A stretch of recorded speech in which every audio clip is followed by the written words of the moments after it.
All right, hello everyone. Welcome to the Media Industry Conversation series, and we're very excited to have a special guest today. I'll introduce her in a moment.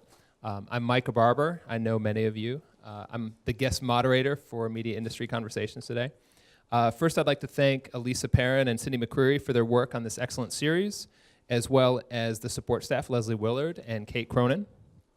Thanks as well to RTF faculty and staff, especially Department Chair Noah Eisenberg and Alana Wakeman, and the Moody College of Communication, with special thanks to both Emily Duran and our Dean, Jay Bernhardt. So I'd encourage students in the audience to consider the Business of Hollywood course offered by RTF and taught by Elisa Perrin. You'll get the chance to sit in on many excellent conversations like this, and it's a great follow-up to producing for film and television. We're on Twitter, for those of you listening to our podcast, at RTFMIC. And you can check out our website for more information on upcoming speakers, as well as great podcasts from previous guests. So if you enjoy this conversation, we have an archive of some really great previous guests. So now let me introduce our very special guest today. Courtney Kivowitz is a founder and partner of the management and production company MGMT Entertainment. Her company produces a show you may be familiar with, Atlanta, starring MGMT client Donald Glover. Any Atlanta fans in the house? All right. Courtney spent over 8 years with the agency CAA at the start of her career.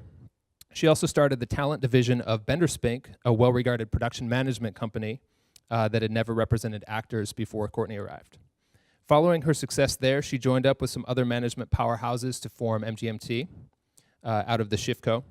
Courtney represents clients including Melissa McCarthy, Aubrey Plaza, Dane DeHaan, Maggie Gyllenhaal, and many more folks that you know and love. And perhaps most importantly and most excitedly, Courtney is an alumna of our program here at the University of Texas at Austin. So let's hear it for Courtney Kivowitz. Thank you. All right, I'm going to get us started.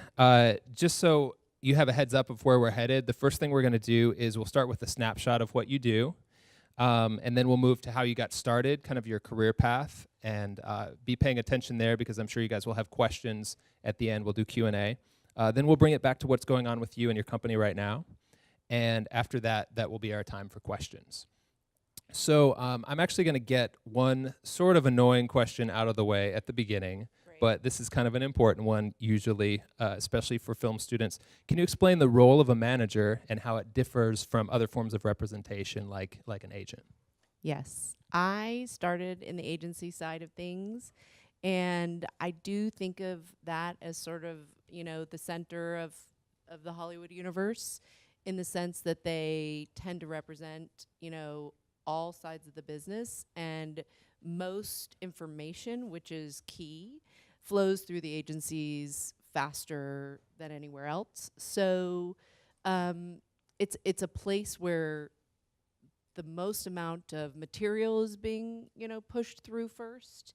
And what I tend to think of, at least in my job as an agent, and what I think is even more so the case today, is the place where sort of the conversation starts.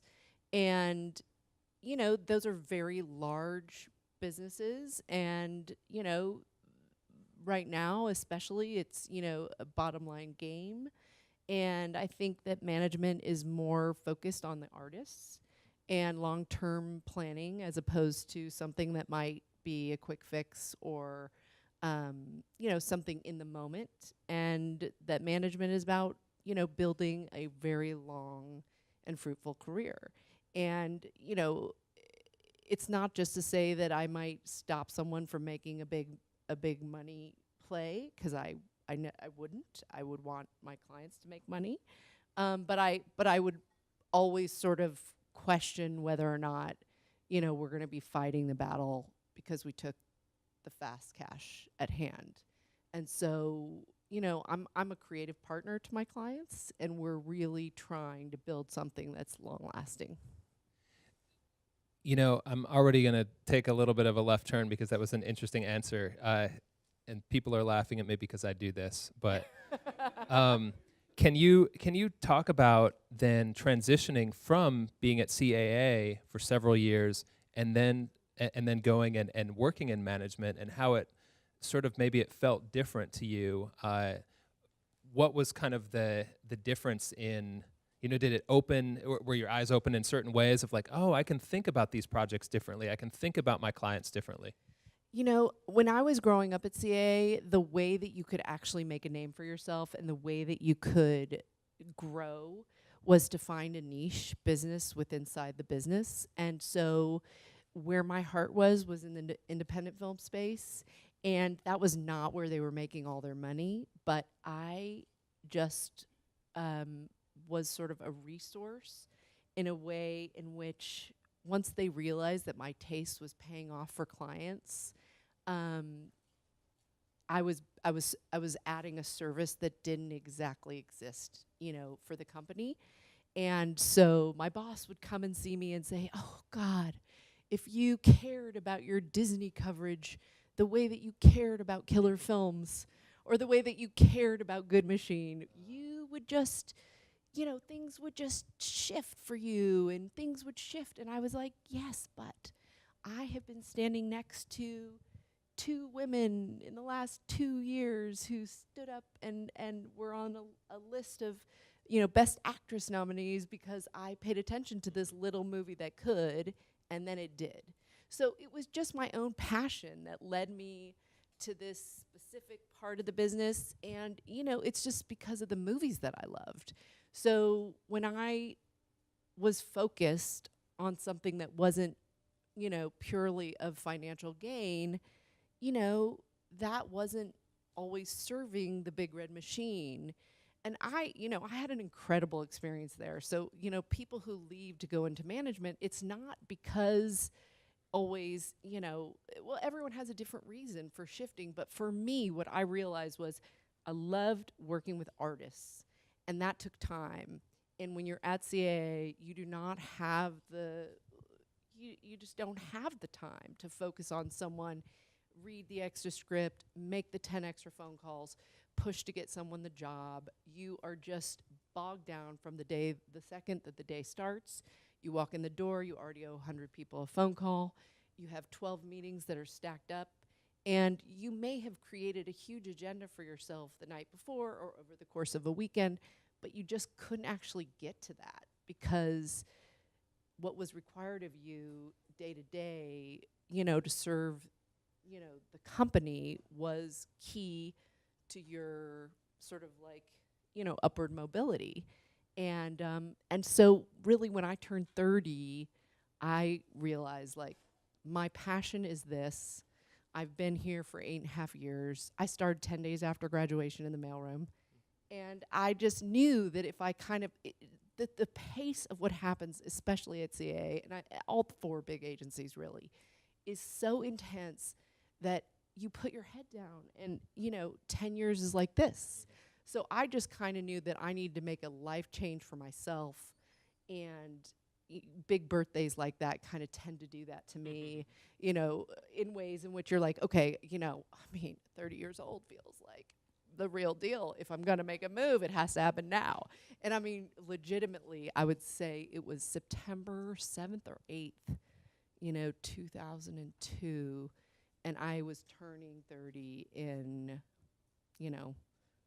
a month and 4 days. It was like I had a very limited amount of time before I was going to hit that date. And I knew I needed to make that move. We can't say 30 in here. These guys get scared. I know. By the way, in my head, like, time doesn't pass, and it feels like yesterday that I was sitting here. Yeah. It was just wild. So I'm hoping that we get to come back to this idea of advocating and championing projects, which is surely a big part of how you've built your career. No doubt. What I'd like to first do, just to kind of help frame this a little bit more, can you talk a little bit just about your day-to-day? What is your day-to-day like? Yeah, it is. The phone starts ringing at 9:30 a.m.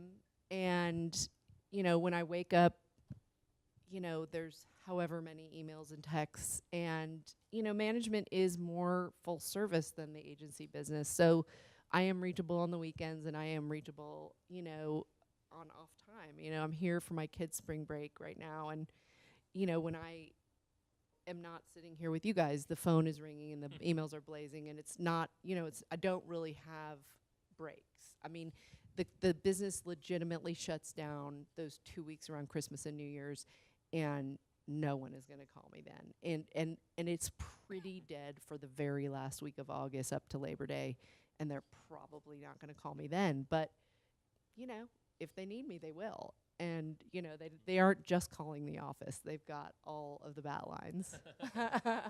Gotcha. So it's full throttle, you know, and every client is different and every situation is different. And that is part of the reason why I still love it, because no 2 days are the same and no 2 deals are the same.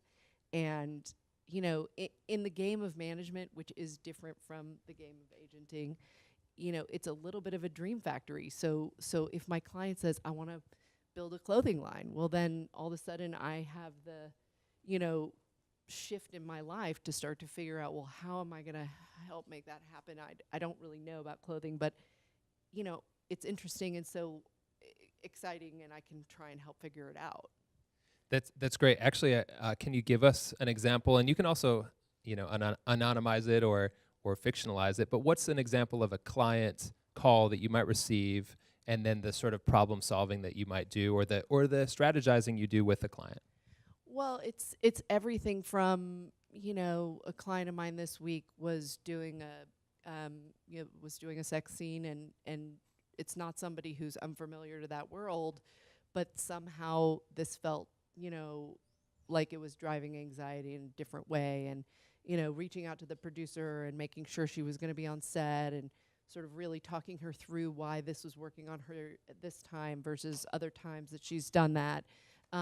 You know, really, I feel happy to talk about Melissa. You know, she just in the specific, she's the one who wanted to start a clothing line, and really it came out of the fact that, you know, nobody was making clothes for her that she could actually feel comfortable in and look great in. And, you know, so it was, how do we, you know, find a way for her to, you know, actually go and get clothes that she would want to wear.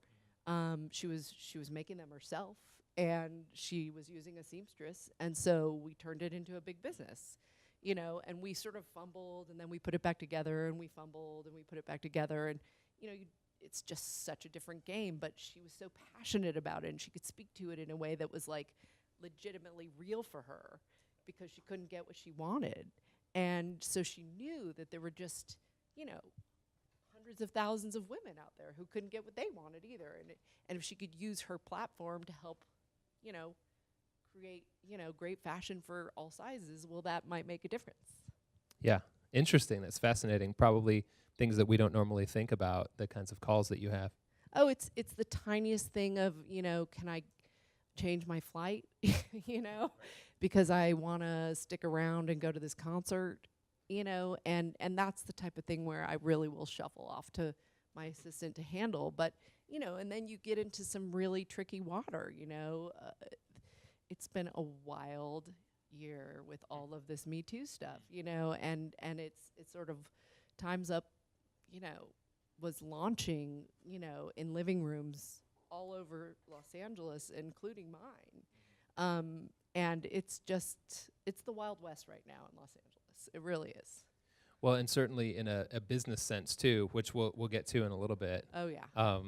So one follow-up to that in terms of your day-to-day. So I assume that a huge part of your job is knowing what's happening, watching for trends, knowing what's hot, keeping an eye out for talent, and sort of understanding how things are changing. So what skills or practices are most important to you as you kind of keep your finger on the pulse of things?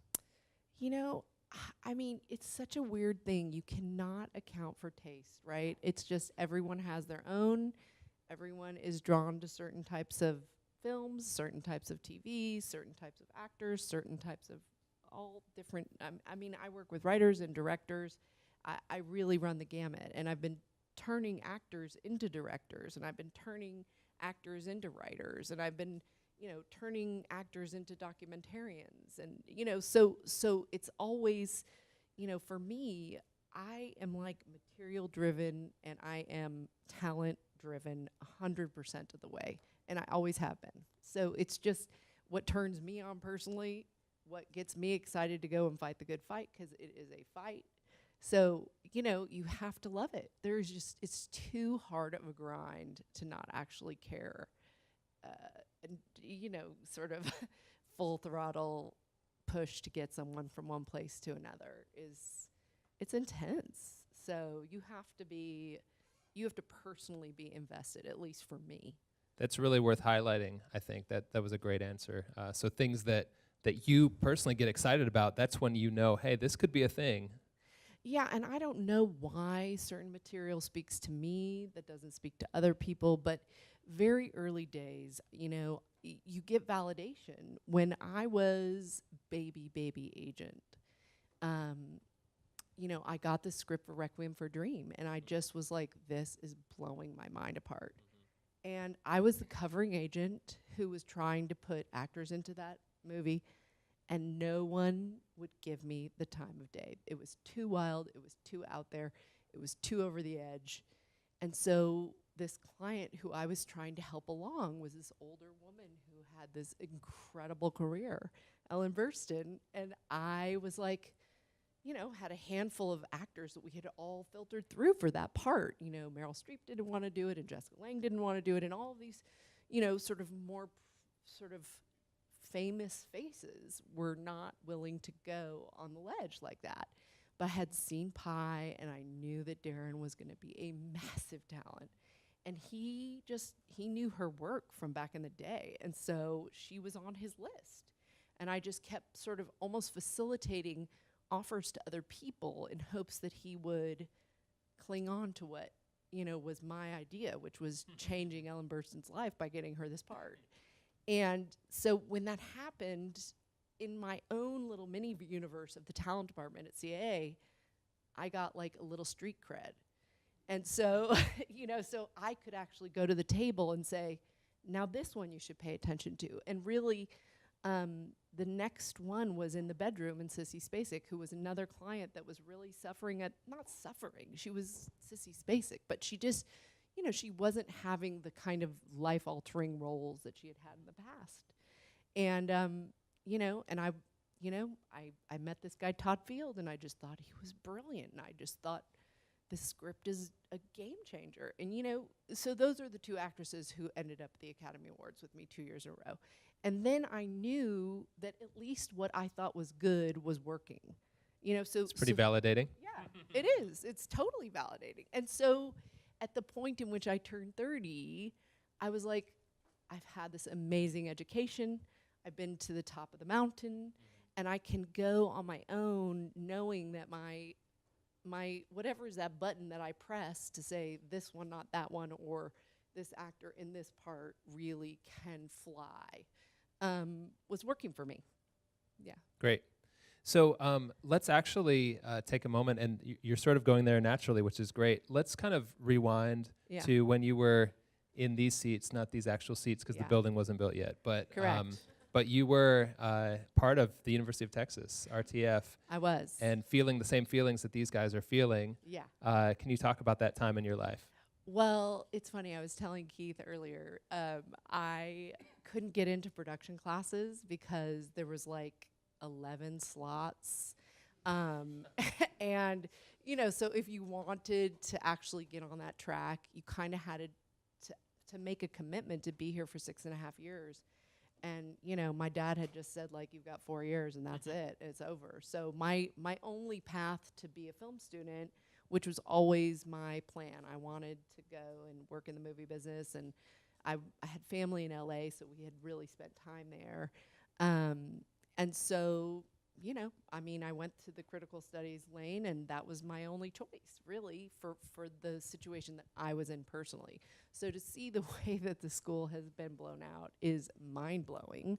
And obviously, you can pick whatever lane you want, I would think, at this point. And, not that it's an easy road. I can't even begin to imagine, like, how you slot in to get the director position versus who ends up having to be the PA, and how does that all work? And but in my time here, it was just, they didn't have the equipment, they didn't have the money, they didn't have the it was like there were 4 cameras, total. So you just could find your way if you were willing to hang, and I didn't have that. So how did you start to figure out what you were interested in, and how did you decide to move out to LA, and how did those things come about? Yeah, I was an intern. That's what really did it for me. I went even in my senior year in high school, and I did this internship program in Dallas. I'm from Dallas. And it was like working in movie promotions for a couple of studios. Here I worked at the Film Commission. And then I did this international internship program that I wanted to study abroad in London. And I said, I'm a film student, and where can I go? And there was this agent whose biggest client was a traveling puppet.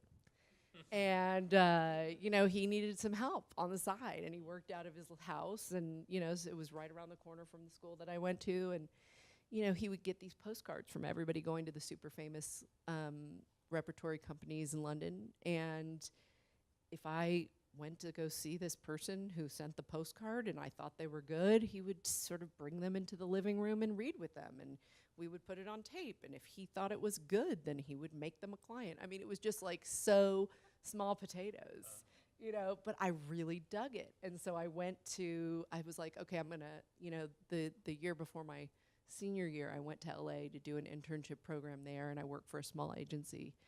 And that was just total validation that this was going to serve me. Because I have a real business mind, but I also, I'm really interested in the creative side. And at the same time, I wasn't exercising the creative muscle myself. Like, I wasn't making films, and I wasn't, I didn't feel confident that I was going to write films, but it really served me. And in ways that which I think, like, a lot of people come to LA and they test the waters, where they're sort of like, what's the lane that I'm going to go in? And I would say to everybody, like, working in an agency really helps you figure that out, because it is the center of the universe, So if you can take in the most amount of information and figure out, oh, I now know what the studio executive does, or I now know what the producer does, and I see how we work with the different levels of talent, from here. So the writer, may come in, from the get-go, or they may have submitted something that's already finished, or they could just get hired to do a pass because it's not working. You start to really understand where your skill sets will point you. But because I had done these internships, I felt like, I was on the right track. And it's funny, I don't know if I should say this, but 25 years ago, during my spring break, right now, this second, I mean, I don't know when your spring break was, maybe 2 weeks ago, I was in Los Angeles, and I was pounding the pavement at the 4 big agencies.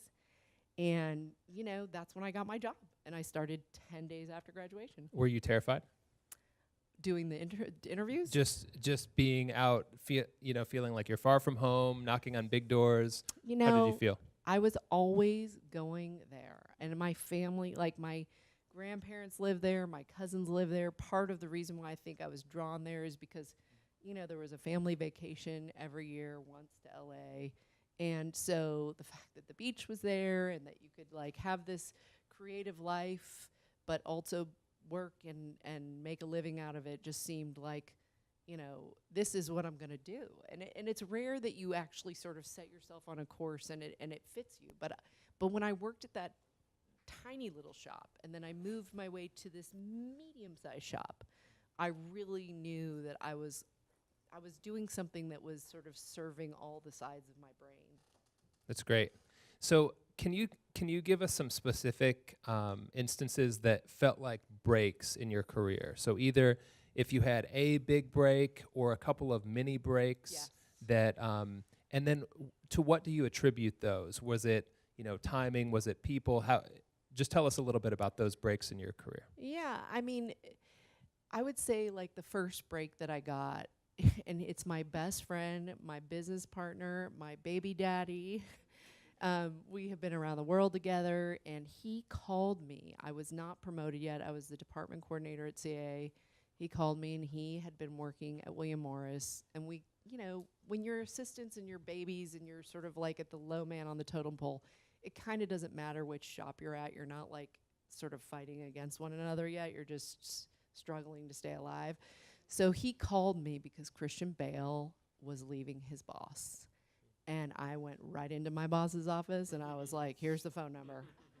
And so that was really big move for me. And the day that I got promoted, I was put on the American Psycho account, and that was the first indie movie that I helped put together. So that was Awesome. huge.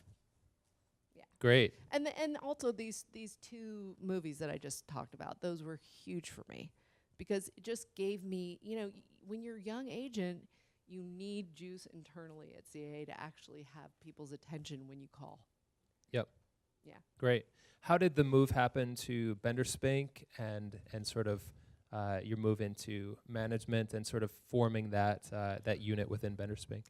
Yeah, I mean, it really was about the 30th birthday sort of looming. I was looking around the room at these women who were so super powerful, and they were running departments, and they were representing the biggest directors and writers and actors on the planet Earth, and they were, older and so successful, and they just seemed so miserable to me. And I really was like, I do not want to turn into that. I mean, it was genuinely like this fear of no life and all work. And, I just knew, like, major life change by the time you're 30, make it happen. And so for a year before I turned 30, I was like, how am I getting out of here? I was having the biggest year of my career. I had just broken Maggie Gyllenhaal in Secretary. I had had these back-to-back situations with Ellen and Sissy, and it was right when American Pie was coming out, and so I was promoted, and they had said for the first time in the history of CA, just go sign some like young kid that you believe in. And I was like, okay. I mean, we had never signed someone who wasn't a humongous movie star from the get out, and so my timing was really lucky that way. But, here I was, like, really making a dent first with these older, grand dames who had, like, both been nominated multiple times and were Oscar winners. And, so it doesn't always come in the package that you think. You just kind of gotta ride the wave. But I knew that I wanted to get out of there for a year, and I didn't know how to do it because at the time, no one left CA, never. And I was not going to go to another agency. I did not want, my boss had left to go, my boss who's sort of the one who helped this Christian Bale situation is a guy named Patrick Weitzel who runs William Morris Endeavor. And, and he had left. And so, I was like, okay, if he can do it, but he was in a battle with my current bosses, and it was like there was war, between these two agencies, and I was somewhere caught, fighting for my home team of CA because I was homegrown from the mailroom, and there's wild things that go on in that way where you're trying to steal each other's clients constantly, and that's a massive part of your job when you're an agent is to steal other people's clients. I wasn't going to ask about that, but certainly. Yeah. It's 50% of the job, I would say. Yep. It really is. Like, it's not enough to just do right by the people who you represent because everyone will leave their agent. Well, this kind of brings us to the current landscape, and I'd like to get into some of the things that you guys are doing now at MGMT and those ventures. So can you talk about the changing landscape and how working with your clients has changed in terms of positioning them, thinking about some of the big moves that have been happening in the industry that kind of affect everyone at some level? Right now is absolutely wild because the WGA, and I have no idea how much you guys follow this stuff, but the Writers Guild is at war with the agencies, and they're trying to make a new deal, and they want to sort of cut out a couple of specific policies that one has been rooted like deeply in the television business of packaging different shows, and the other is that the 3 of the 4 major agencies have now started their own production companies, and so there's a full monopoly going on in 3 of the 4 major houses. And I think that everybody would have let, this packaging thing go on forever. But once they started to build the studios, it got itchy. And, the WGA is asking people to leave their agents in mass. And if they don't sign this new code of conduct, then they should just leave it to the managers and the lawyers and let's go. So it is wild right now. I mean, and their deal is up on April 6th, I think. So, there's a constant set of conversations that are going on, and I honestly don't know where it's going to land. I mean, everyone's posturing and no one's backing down, and I'm watching and waiting, and my writer clients today aren't leaving their agents, and I don't see them wanting to leave their agents, but I don't know if they also want to sign this deal. Yeah.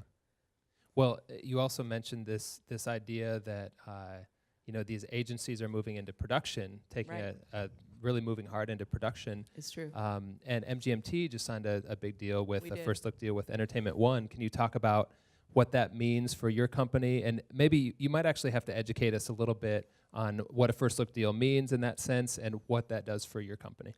Right. So this is happening often now because of the access to the pool of talent who we actually represent. And, part of the reason why you also want to leave, to go into management from the agency side is because you have the ability to produce, which allows you to sort of open up your world that much wider and, really test different kinds of, sides of the business that you haven't been able to do. At least you weren't able to do that when I was leaving the agency business. And, and so you can build a project yourself and you can bring clients to it or not, or you can build a project with your client and you can produce it with them or not. And, ultimately what's been happening is because of the nature of who we represent, and our first show being Atlanta and that actually working in the way that it's working, a lot of studios approached us about making an overall deal. And really, E1 is, sort of, it's a rebranded version of the company that was originally started in Canada. And you wouldn't necessarily know what they were doing back then, but they made sharp objects, and they're really starting to track in Very the lane. global. Yeah, big global, huge London presence, and the big offices are in Toronto and London and Los Angeles. And Mark Gordon went to go run it, and then Pete Michelli, who came from CA as well, went over to sort of help strategize big, massive global plans. And so we're the first talent management company that they've done a deal with. But, we're just trying to find ways to build projects with them, and, where it works for our clients and that's good for them, then it's great, but there's no obligation. The clients aren't going to be shoved into the E1 product because we have this deal. It's just the possibility. Yeah. Great. And a first look deal is really just exactly what it is. If we are making a project, legitimately we are producing it, then we take it to them first. If they want to make it, then that's the best of news. If they don't want to make it, then we can go somewhere else. So can you tell us a little bit more about, sort of about moving into production, and then maybe that can also, you can tell us a little more about your experience with Atlanta, which was, I don't know if you could have even anticipated how big a hit that was. It's a fantastic TV show. Yeah. Hey, fans of Atlanta, let's see him one more time. Right. So a lot in the crowd. I can take zero credit for Atlanta, and I would like to put that on the record. My colleague and dear friend, her name is Diane McGonigal. She discovered Donald way back in the day at UCB, and she also discovered Aubrey Plaza in the very same pocket of time. And she was his agent and hers at CAA, where she sort of ran a comedy division in New York, and she was discovering young talent out of UCB. And when she was getting ready to make her own career switch from agent to manager, a huge part of that for her was that she wanted to produce. And Donald was building this idea, and she was just deeply involved as a sounding board and a creative partner and some muscle. And so when they came over, that idea was sort of formulated, and we went and, sort of just backed her up with, some of the in-house muscle that we had and helped take it out to the town. And, it's surreal, and I'm just blessed that they're with us and that it's happening, and that's our first show. It's just, I think, artistically just above and beyond. Great. What other projects are you excited about that MGMT is involved in? It's each client has, probably anywhere between 1 to 11 different projects that are their babies, and some of them I'm involved in and others I'm not, and each one is different. If I generate an idea, they will immediately put me on it. And if I am just sort of standing by their side, it will naturally be the right scenario or it won't. And there are times where it really does make a difference to be the producer who's sort of really pushing buttons, and there are times when it really matters to have a manager who is not your producer, who can just fight for you. So it's case by case, and we all have those creative muscles and want to produce.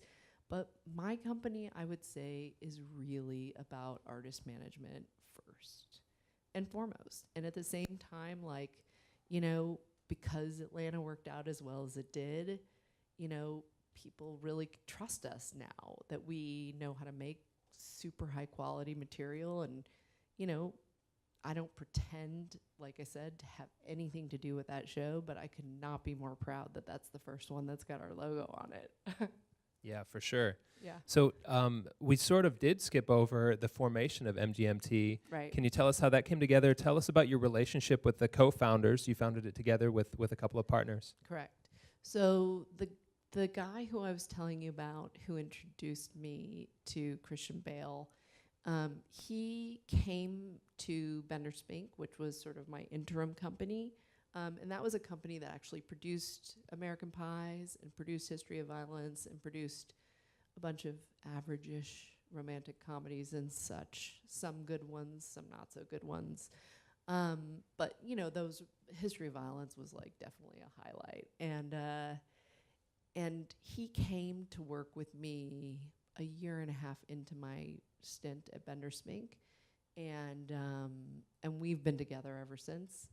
And it's funny because it always kind of happens around when your lease is up at companies. I know it should be more dramatic than that, but people tend to make changes when in LA rent is so expensive that you have to make a 6-year lease to go and stay somewhere. So our lease was coming up, and they wanted to change the nature of our deal. We owned the talent department, because when I first left for CAA, they couldn't afford to pay me. So I said, as long as I own the talent department, I am ready to come and see how I go. I was sort of walking in the door freshly with Maggie had just premiered in Toronto with Secretary, and I had a very strong feeling that we were going to be on a rocket ship. And a good time to ask for what you want, right? Correct. Exactly right. And I had 2 people who were on TV who were willing to cut me into commission from the get out. And so that was going to kind of at least keep me floating. It wouldn't pay what I was used to, but it was going to at least allow me to start this, sort of department. And anyways, he came a year and a half later. And we've been together ever since. And what we sort of always agreed to do from the get-go was what's yours is yours, and what's mine is mine, and what we build together is ours. And really, what we built together was so significant in comparison to what we had on our own that we knew we were a really formidable team. And I met our third partner, David Schiff, through Crazy Heart. He's been Jeff Bridges' agent and manager for a very long time. And that movie really almost ended up on a video shelf.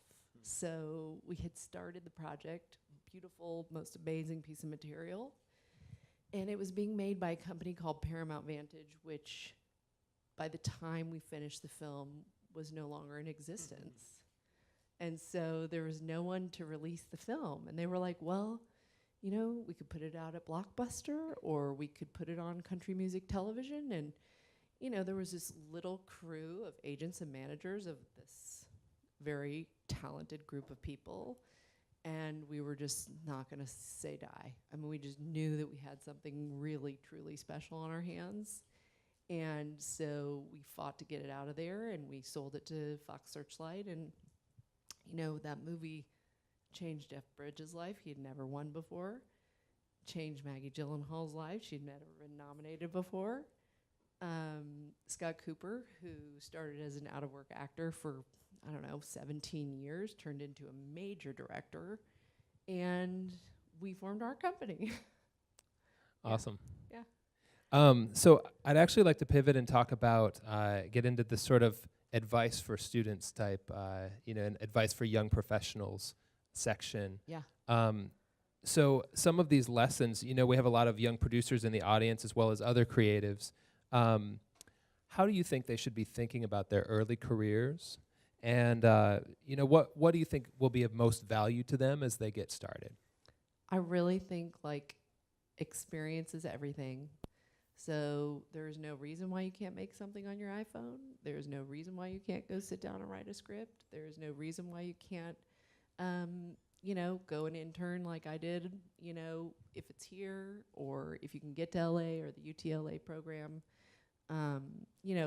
That is the way that someone is going to notice you and help you get a job. And it's so sad and awful that, people have to come and work for free. But if you can do it while you're in college, that's the way that we actually do it at our company, that we only take college students because we can't legally, have people working unless we're giving them credit. And we're sort of strapped to actually make sure that our employees are functionally, making what they need to make. And so it's, to me, interning is the best way to go, because, by the time I was sitting in the, different rooms that I was sitting in on my spring break, I'd already worked at 2 agencies, and I was able to stare someone in the face and say, no, I'm clear that this is what I want to do.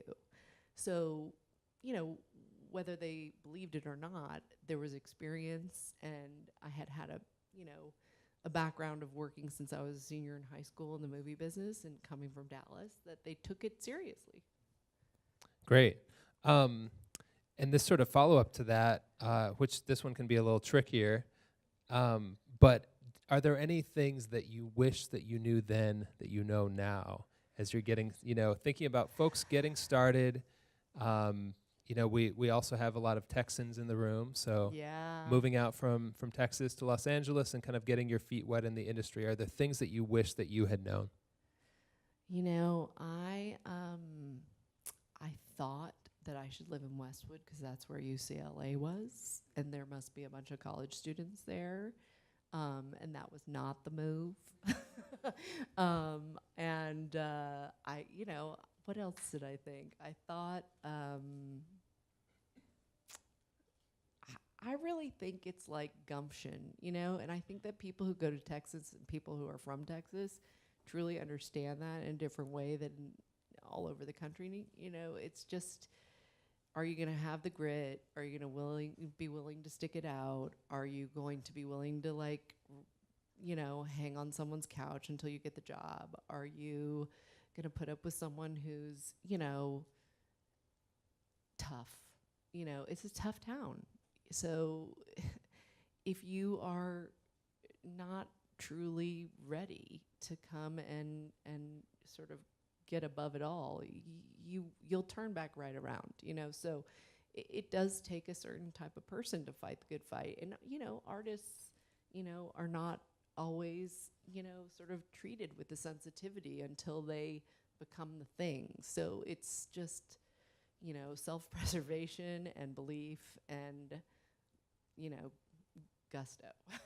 Great. What are some of the smartest things that you did either then or throughout your career? What are some of the things that you've done that you're like, this was one of the smartest practices that I've had, or these are some of the smart moves that I've made? I really do think that getting out of the agency game when I did was the smartest move. I mean, it is just such a different thing to have the confidence in yourself to know that, like, you may fall on your face, but it's worth the try. You're not going to be making the same money that you made, but invest in yourself.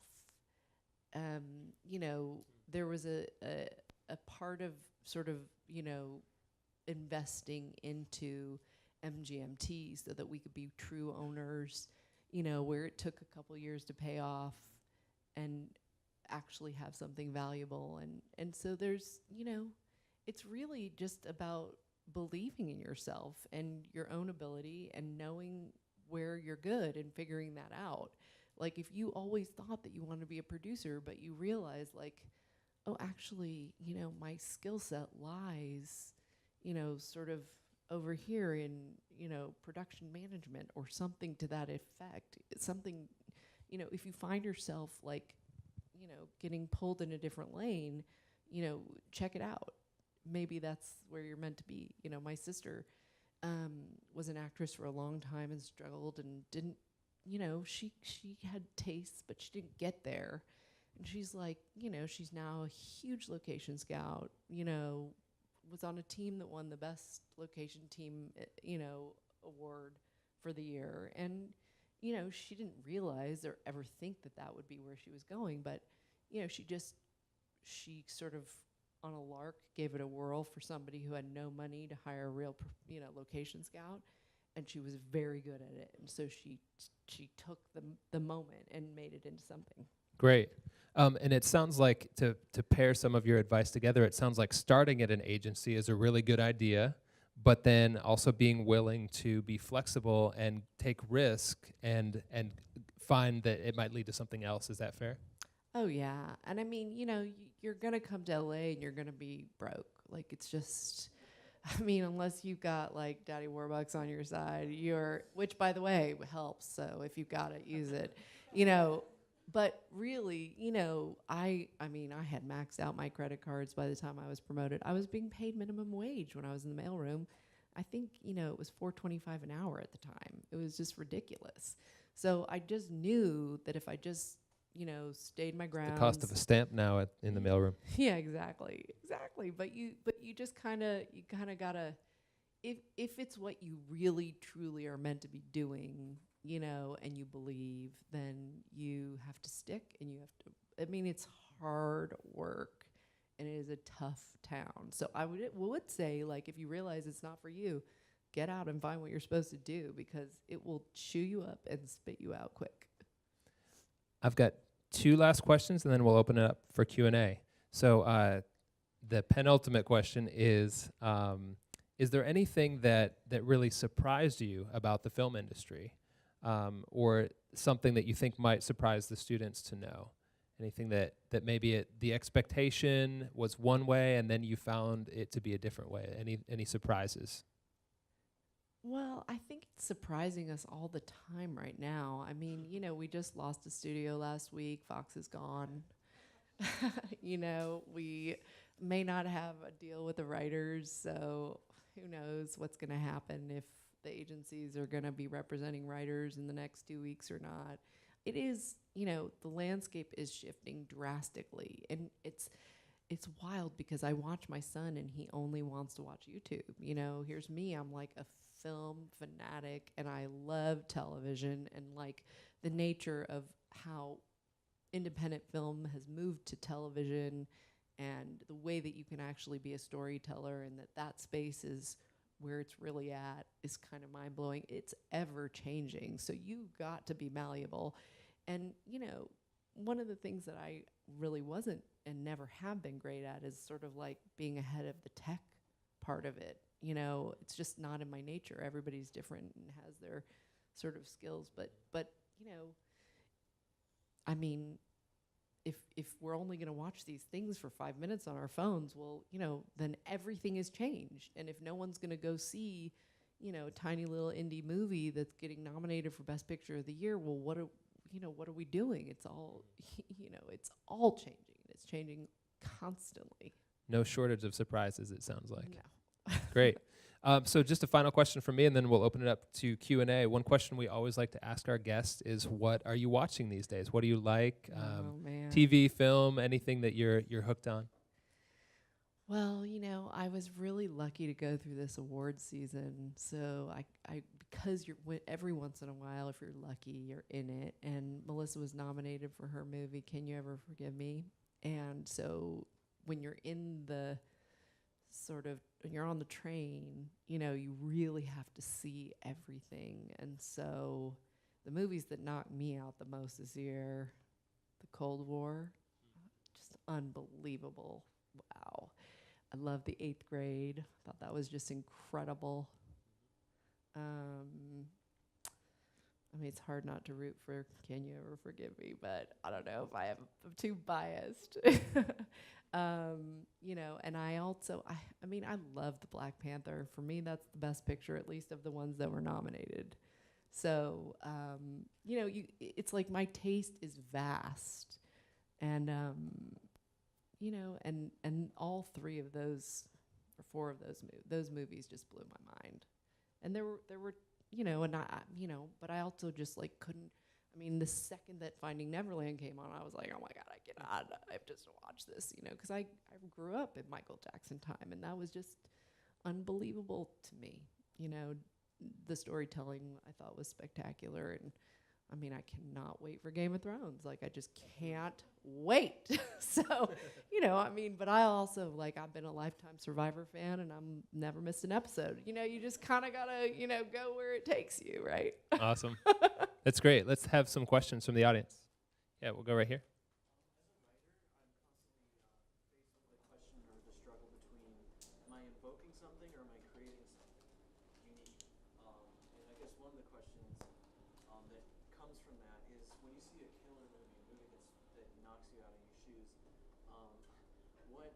Is that something that's more on the invocation side or more on the original side? So the question is, does Courtney find that she's often surprised by originality or by things that seem to be in her wheelhouse? Originality has always been my jam. I really, last year I just thought Get Out was the best thing I ever saw. It was just so amazing to flip the horror genre on its side like that. So, and I think, Eighth Grade, that was just as original as they come. That tends to be where I go. But, that's the thing. There's someone who only loves comedy, and there's someone who only people who are, focused in every direction. So for me, original voice is just top notch. Great. Another question. Yeah. In the mailroom, maybe being at the bottom of the food chain, so to speak. Yeah. About the rumors of insanity and all that. So the question is regarding how to survive the mailroom. Yeah. Well, the mailroom has changed so drastically from when I was there, but when I first got there, it was a pure hierarchy based on time put in. So, the top of the food chain was in charge of the rest of us, and your job was based on, if I was low man on totem pole, well, I had to show up at the grocery store at 5:30 a.m. every morning and shop for 350 people. I would push a cart and pull a cart, and I had my own guy in the fruit section who would kind of help me pick out the right good fruits. And, I needed to get 12 boxes of cereal and this amount of juice. And, it was just so low man. And I do remember one time you would then go and disperse your groceries into the different kitchens and the walls of CAA, and someone telling me that was above me in the food chain that they thought that my fruit was damaged and I should go back to the store. It was just ridiculous. And, that person just wanted, maybe they were having a bad morning, and, there's very few places in which there were a hierarchy, because if you were a young agent, you were good, you could step up and shine, and no one was gonna sort of like steal your thunder. But when you were in the mailroom, it was only about the amount of time that you had put in. I mean, I delivered I delivered packages for 6 months like a FedEx person or a delivery service wearing a suit, you know, but they don't do any of that stuff anymore. They don't have the insurance to do that.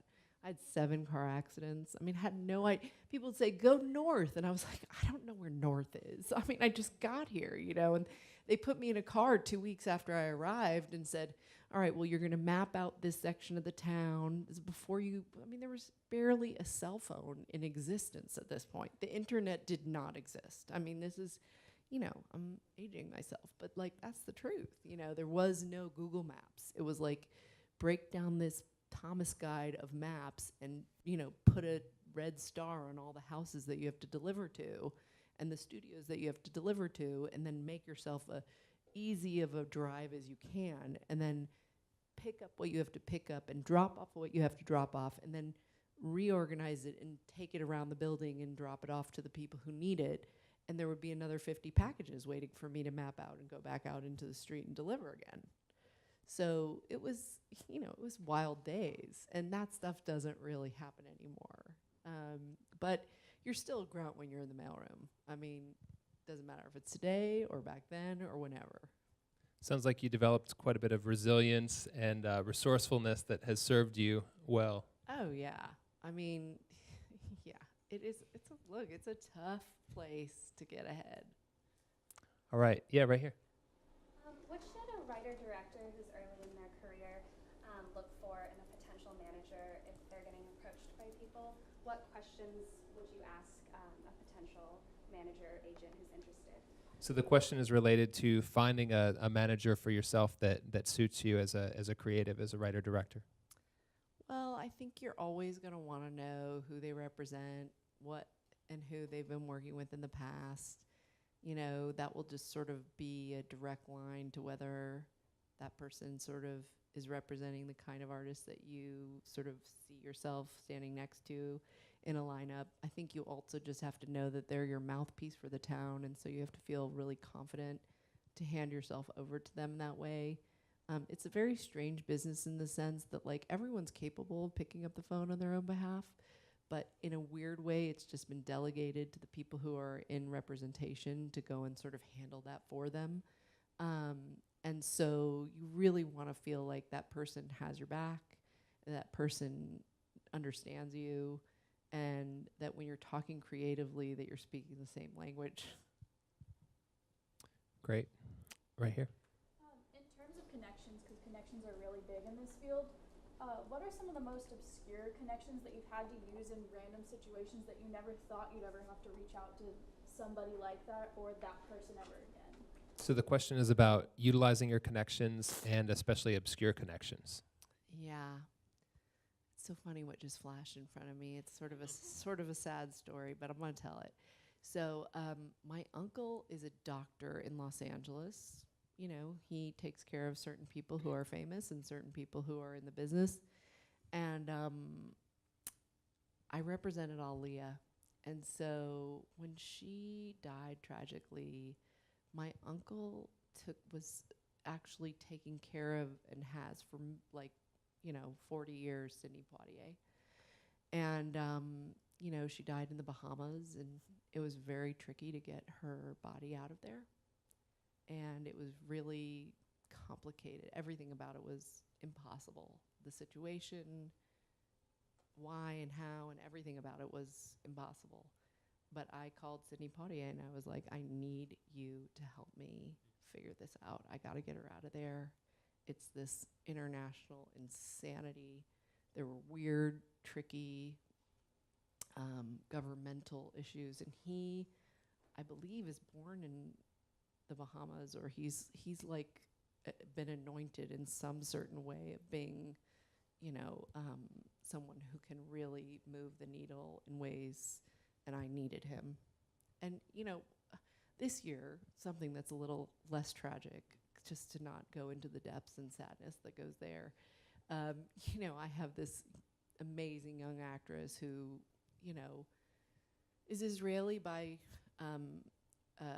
her birth, but she was given a green card, and she was, heading back to Israel just on a personal trip where she was going to do something connected to the film business there.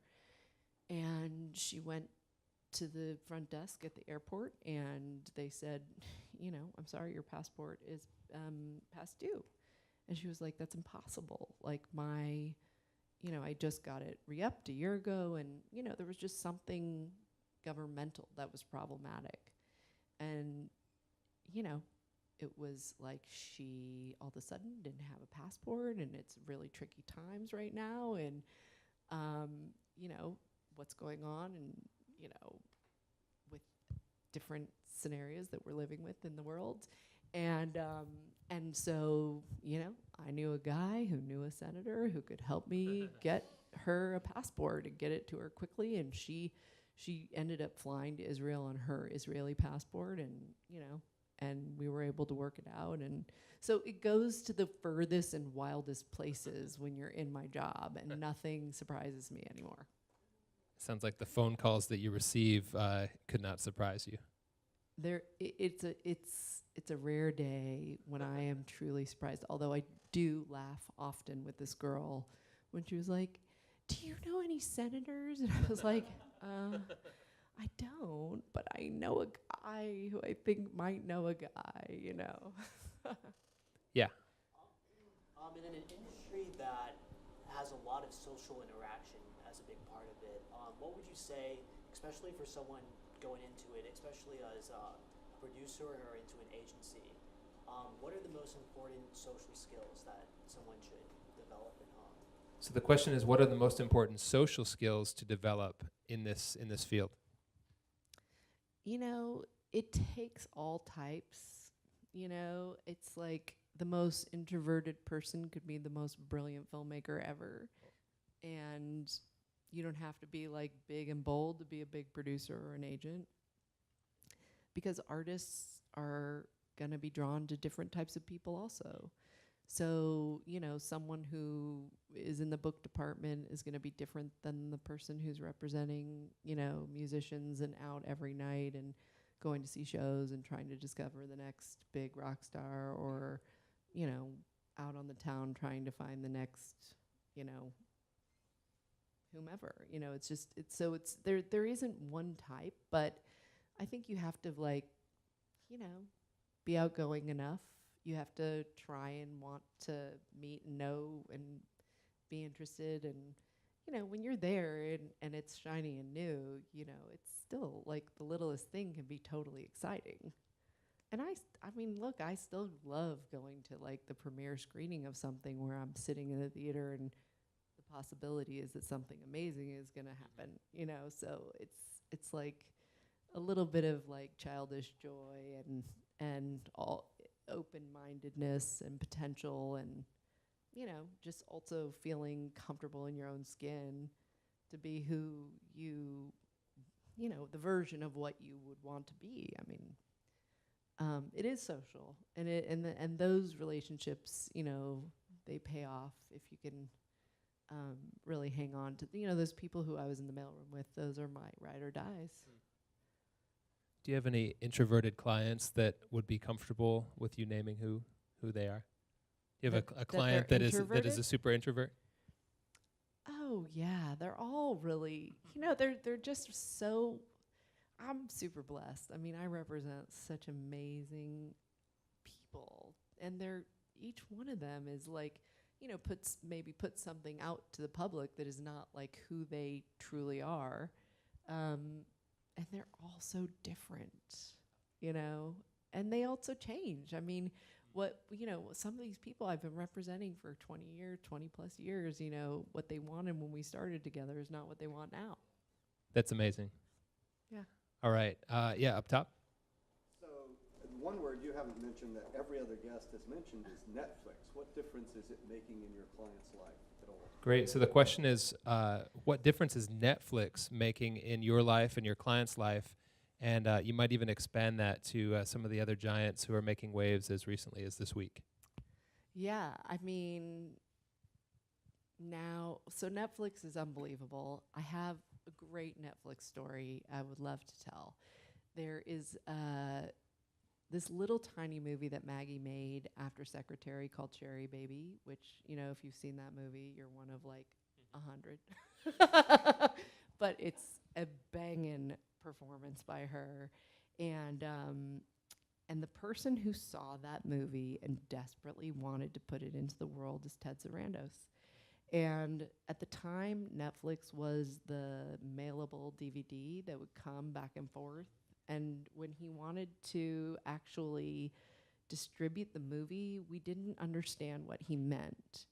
And he truly was one of those people along the way who said, I am going to build this company into something that you don't know and you don't expect. I am going to build a side area of the company called Red Envelope, which is going to actually put movies in theaters as well. And I'm going to give her an awards campaign, and I'm going to do, you know, I'm going to go above and beyond to try and make a name for this company. And so, you know, there weren't a lot of distributors who were desperate to put out Sherry Baby. But, you know, this small little company called Netflix that just sent you a DVD in the mail was into it. So we decided to give it a whirl. And he is really, truly one of those guys who put his money where his mouth is. And he did everything he said he was going to do. She was nominated for a Golden Globe. She was nominated for a Spirit Award. She didn't get the Academy Award nomination, but we were in the hunt. And, you know, we were sitting at those tables with him and the company. I mean, in a billion years, I couldn't imagine what it was going to turn into. But this year, or a year ago, we were at Sundance with this little movie called The Kindergarten Teacher, which I also thought was going to be a big an awards play. And we were looking for a distributor, and we were struggling because it's a tiny little movie with like this massive performance in the center. And the person who we called was Ted. And he was like, this is for me. And he jumped in and he put us on the awards campaign, and we went all over the world with that movie. And, you know, we didn't get there this time, but I mean, we knew that he was our man. We knew that if he said he was going to do it, he was going to do it. You know, we took the movie all over the world, and, you know, sometimes you get there and sometimes you don't. It's a phone number you hang on to, I'm sure. Yes, it is. All right. Any other questions? Yeah, right here. You talked a lot about projects and experiences that have validated you, but can you talk about some experiences that you really loved, but it didn't go the way you thought it was, and how you dealt with that? Oh, man. Oh, great. So it happens constantly. just to repeat the question so everybody can hear, the question was projects that maybe didn't achieve the level that she was hoping for, or just didn't for some reason catalyze. Yeah, I mean, I was positive that Maggie Gyllenhaal was going to the Academy Awards this year. I mean, if you haven't seen The Kindergarten Teacher, do yourself a favor. If you are a performance-driven person, watch that movie. I mean, she slays. It is outrageous where she goes. But it just didn't click. It didn't, you know, catch on. I mean, and every one of my clients has made movies where we were in the perfect position with the most incredible team, and everything looked like we were going, you know, the distance, and the thing crashed and burned. And it happens every day. You can have, like, you know, just an A team, and what shows up, you know, that day that you're sitting in the dark room is not what it was meant to be. And there's no way you can predict that the chemistry that was on set is going to turn into what you expect, or that the script is going to show up. And I mean, it's a collaborative art form, which is really, you know, impossible to wrap your brain around, and knowing there's no way of knowing if it's going to work or not. And I mean, I do not have one client on my list who hasn't sort of like thought, you know, and you know some of the names, and I'm sure you've seen some of their work, and, you know, it's like sometimes they hit it and sometimes they don't, you know, but we usually go in strategically with reasons for why we're headed in that direction, and you kind of got to, like, know in your heart that you took this film or you took this show or you switched gears and decided to produce this movie or you decided to, jump on a writing team and try something new and hope for the best. You just, it'll break your heart every day. Great. We can squeeze in one final quick one right here. I was gonna ask, it seems like agencies are very sort of like specialized or that like bureaucratic, whereas as a manager, like you're the person who your client comes to about an acting gig as well as starting a clothing line. Like how was going from being an agent to being a manager, taking on like such a broader stretch of responsibility in your client's life? What was that change like? So the question is about her role now as a manager and having all the multiple facets of a client under her purview. Yeah, I think, in order to stay interested for this amount of time, because I've been in one form or another of representation for 25 years, that is what keeps it interesting, is the fact that someone will call me, I represent Colin Hanks, and he called me out of the blue, and he's like, I'm making Hanks kerchiefs, and they're really cool. I swear to God, it's like, it's like kind of a cool look, and they're all sort of hipster, and, but it's also like, hey, well, what are all the reasons why you need a handkerchief? And nobody really makes those anymore. And, all of a sudden you're like trying to hustle, handkerchiefs. And you This just is the never time in Austin right now. He could sell hundreds of these things. Well, you guys should go online for sure. I would like to sell you some handkerchiefs right this second. The line is mighty and cool, and yeah, I dig it. Awesome. Yeah. Well, this has been fantastic. Thank you so much for sharing your time with us. Let's hear it for Courtney Thank y'all Kivowitz. for coming.